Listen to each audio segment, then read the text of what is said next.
Nabitin ka ba sa biglaang pagtatapos ng What's Wrong with Secretary Kim? May isa palang sikreto di umano ito. Narito at ating alamin.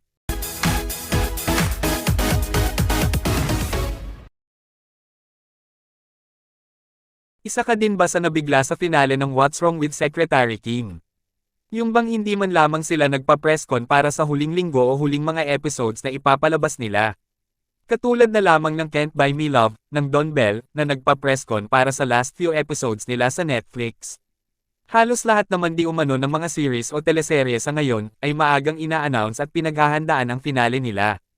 Yun bang magkakaroon pa ng presscon para aware ang mga tao na matatapos na ito, at upang pag-usapan at abangan at maging trending ang finale nito sa lahat ng social media platforms. Ngunit, nakakapagtaka nga di umano ang biglaang pagtatapos ng What's Wrong with Secretary Kim. Binigla nila ang mga tao, at kung mapapansin nga ninyo, na parang open-ended ang nangyaring finale di umano ng What's Wrong with Secretary Kim.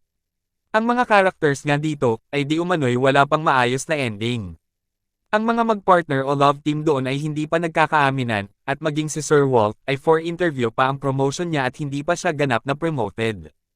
At ang ticket nila Secretary Kim at BMC papuntang Korea, ay hindi din naman pinakita na pumunta sila kahit preview man lang o naka-fast forward na eksena na nasa Korea na sila. Plus ang booking confirmation o reservation ni na BMC at Secretary Kim para sa wedding nila ay may date na September 29, 2024.